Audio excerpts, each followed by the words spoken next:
I will read from my book Färjan by me, Tomas Berglund. The Ferry in English.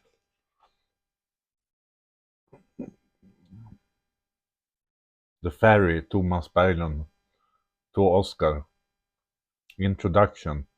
This document saw the light of day in the fall of 2022.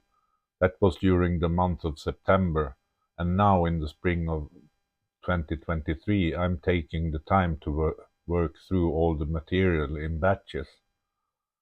The places we are situated in is the town of Älvsbyn in the county of Norrbotten, Sweden. This story is mainly about the fall of 2022 and the beginning of the spring 2023. It is told in a fairly chronological order. The main characters are of course me, Tomas, and then Johannes. Almost everything boils down to the fact that my mom's husband committed suicide in the garage on August 29, 2022. He had chosen to gas himself to death with the snowblower, and Mom and I came home to the house on August 30. Then there was a handwritten note on the kitchen table. It told us to call the police, and we did. None of us saw the body until in the coffin. Then we said a proper goodbye.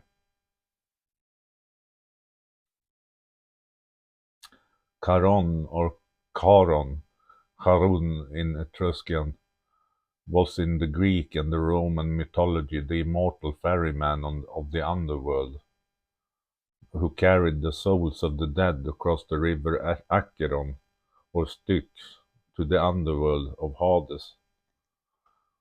At the same time as Charon carried my stepfather's soul across the river Styx, my friend Johannes and I took the ferry across the Piteå River about once a week. What held us all together was the friendship between us.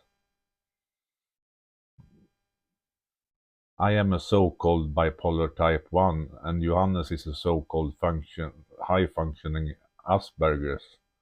When you mix the two of us together, incredible things happen. It may not be explosive, but it becomes a very good mix. Things are said in a special way. Questions are asked in a very special way. Thoughts are thought that might not have been thought otherwise. We like each other a lot. You could say that this became a kind of autobiography regarding Tomas Berglund along the fall of 2022 and the beginning of spring 2023. What really happened, who said what were people thinking? It is of course also a small kind of autobiography for Johannes during the same time. And of course there are several others involved in this story. Above all, it concerns my mother and my family. Johannes and I talked to each other and agreed on that there probably aren't more than 5 times that we've actually taken the ferry, but there are at least 10 times that we have gone to the ferry dock and turned around and drove back the same way we came. For example, there is no ferry during the winter. In the winter the ice road is plowed across the river. We've never taken that road. Neither of us has felt the urge. The weeks and the planning looked more or less the same for a longer period of time, but the days were filled with things that had to do with death. It was like I got new energy and a goal to aim for. Neither me nor my mum had been so close to death before. There was always something to do, somewhere to call, something to fix, something to think about. The whole thing took me out of the bedroom and into reality for a long time. I have had so-called employment, that is, activities at the Flower on Monday and Wednesday mornings. Employment is a way to activate people who has come far from real employment. There are people with different kinds of mental or physical handicaps, participating, some hours a week, some hours every day. Usually one gets a so-called replacement money, 40 Swedish kronor per day. A hamburger menu at McDonald's may be about 100 Swedish kronor, and the sickness benefit I get about 18,000 Swedish kronor per month, all in all. My living costs are, however, quite low, and the apartment costs about 4,700 kronor per month, electricity about 500 Swedish kronor. I need to buy food for at least 2,000 kronor, some prenumerations and mobile phone 159 kronor, broadband 345 kronor, and on that I have loans to pay, and I also try to give my mother about 5,000 kronor every month. Every month. It is exactly so that I hang a long story behind paying my mom. She handed me money, and I will hand them back as good as I can. The fear of a collapsing economy has hung over me since 2017, when I had an economic breakdown. I had so much loans on the house I lived in was too costly. I got a small amount of money until 2019, when one of my doctors filed in papers for a sick benefit. From having maybe 7,000 kronor per month, I got about 17,000 kronor a month. I could start to breathe air again. So when this story starts, I had more money than I have ever had for 5 years. The penalty time for economic crisis is 5 years of debt payment. No trips nowhere, no new clothes, no special food. I have mostly chosen to write. You can do many different things, but I like to write. We are talking about making a newspaper. It has been easier and easier to participate in the employment. Then I had the housing benefit, um,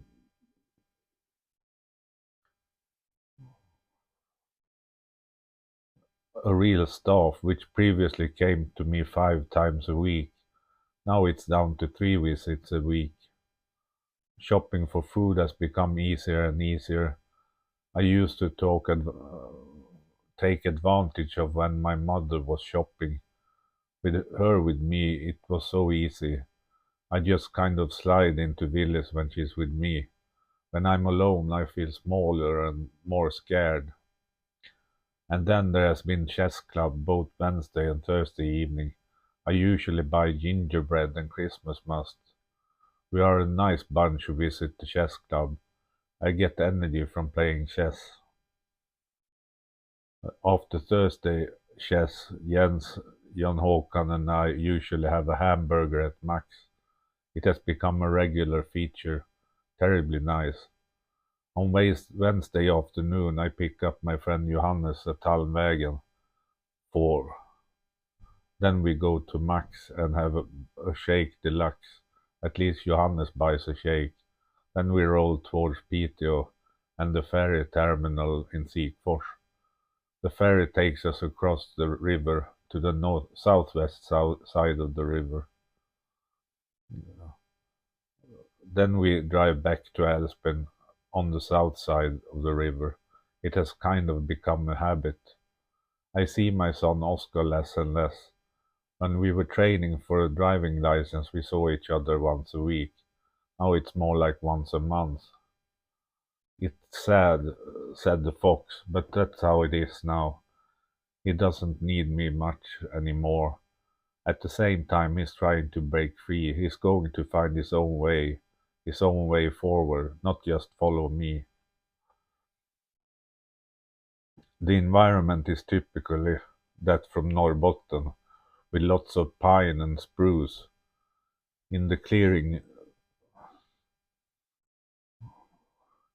the deciduous forest can peek out from the edges. At the end of October and the beginning of November, the snow comes and lays like a blanket everywhere. The ferry pier turns into an ice road. You have to keep a long distance and you can't drive too fast over the ice road, but it's certainly quite fantastic. You have to move forward somehow. The ferry stands for the physical ferry in Sikfors between Piteå and Älvsbyn. How Johannes and I take the ferry week after week. The ferry completes a journey in a circle on the roads around Älvsbyn. The ferry stands for the journey that my mother's husband embarked on when he left the world. There is the ferryman who transported my mother's husband's soul to the other side. I imagine that I travel in my own ferry from day to day, night to night. My apartment is like its own vessel. My car is like its own vessel. The ferry takes me into the future from the present, into the present from the past. I steer with the help of my car, my laptop, and my mobile phone. Or I am not really sure how much I steer. I try to influence my situations a little. New chapter, Max in Älvsbyn. Soon I will die, soon I will die. Things must go fast and happen soon, because soon I will die. That is a bit the case with Uncle Olof. You can't rush too fast. You would have like to have done everything earlier than it was done. If you ask for help, you get the answer, should we start now? It is hard to understand when you have a large ocean of time ahead of you, that it can seem like there is so little time left, just a small pond of time. You just have to hold your breath and hold on for a long time, because who knows when this moment will come again. It may never come again. You have to be careful about the time you have. However, new time comes all the time.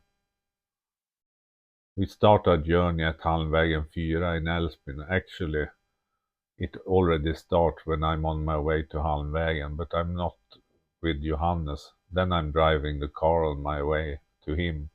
I found an alternative route to Halmvägen. It's nothing big, but it speeds up the journey a little. The road has a detour. It feels like you save time and maybe a little fuel. The road goes to the same place in any case. I turn up at the farm. Then Alex's moped is usually parked on one of the parking spaces. It's a nice moped.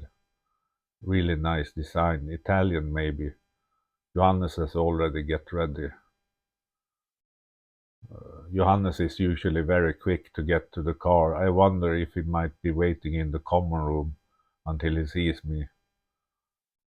Because everything happens so quickly, he might not say hello, but shall we go and buy a luxury shake? And I answer, yes, we're going to buy a luxury shake. We buckle up and then we roll towards Max Hamburger restaurant in Älvsbyn. It's usually about 3:30 p.m., so there's no immediate queue. We drive through and I've stopped ordering anything. Only Johannes orders.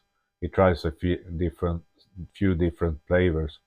The first time it was cloudberry, and then it's been banana flavor, and then strawberry flavor. Everything is delicious. The entire trip, including the ferry around Älvsbyn, is divided into 4 locations. The first location is Max Hamburger restaurant in central Älvsbyn, where we are right now. Here you can order food and drinks. You can either drive in and then you take your food with you and eat somewhere else, or you can eat the food on site. The second location on the trip is the north side. This is where we wait on the ferry to come and pick us up. The third location is the south side, where the ferry dropped us after the trip over the river, and the fourth location is ICA supermarket, where Johannes buys food and more. How did we actually get to know each other? Well, we were admitted to the adult psychiatric hospital in Sunderbyn at the same time. It was like we clicked with each other. We got along so well. It was like I felt more sorry for Johannes than I did feel about myself. He was under pressure. I had been admitted so many times that nothing felt new on the ward. However, he was homeless and was in the hands of the system. Johannes was dependent on the system, and the system tried to arrange housing for him. And Johannes is so kind and nice. It wasn't hard to understand then. It's not hard to understand now. Yet it took several years until we ran into each other again. Drive, drive, says Johannes. I ask if he's ready, and he is. It's like he's stressed, even though he could take it calm and easy as possible. Sometimes I feel like Johannes wants to feel the difference between the present and the future. Sometimes it's not so important what the future is, just that it is coming towards him and he feels it. There are no old dogs buried.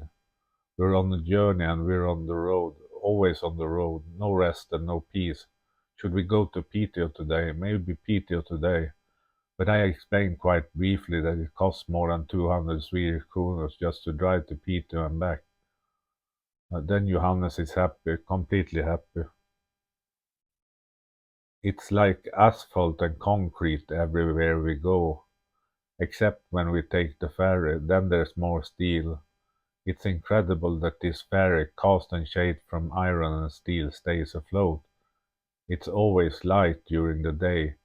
It's possible that we went sometime in the late afternoon noon last winter. Um, I have a faint memory that it must have been dark in the double roundabouts at the ferry landing ground. The heat comes from the car engine, everything works. At the ferry landing ground there's open countryside, a few trees, but nothing more. You can see across the river to the other side. It's beautiful. Johannes does not want to go on the ice road, neither do I. The ferry is okay, but not the ice road. It's white and wintry.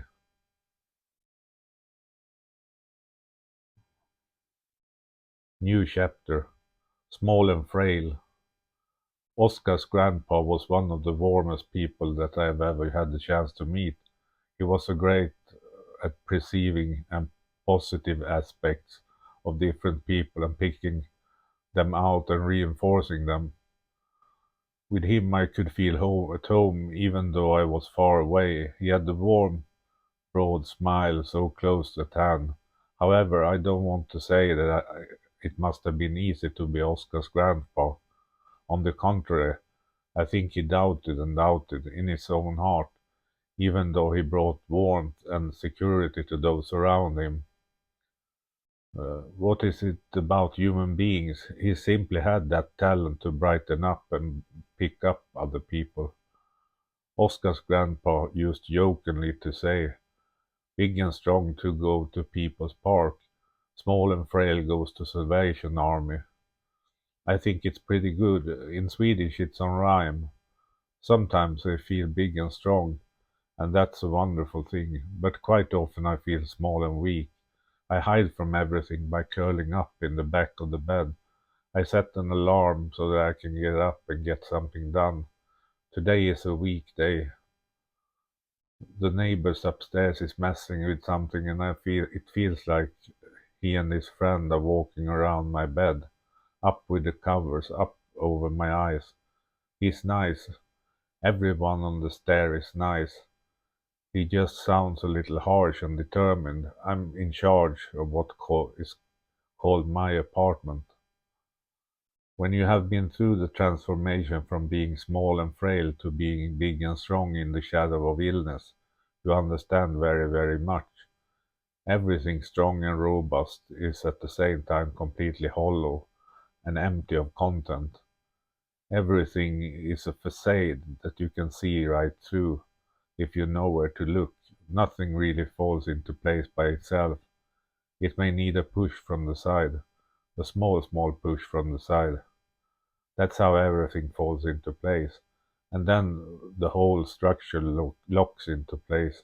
It was built for this very purpose and for this very occasion. I have a rental apartment via Älvsbybo. It's mine as long as I pay the rent and take care of myself. It worked well. I have 2 rooms and a kitchen, but I could probably get by with 1 room and a kitchen. I'm basically never in the living room. The height of the windows on the ground floor is quite low. A person who is a little bit taller can almost look in through the windows. I always have the bedroom window closed with the blinds, but the kitchen window and living windows, you can almost look straight in. I usually think when I'm in the kitchen in the living room, it's like I have a spotlight on me.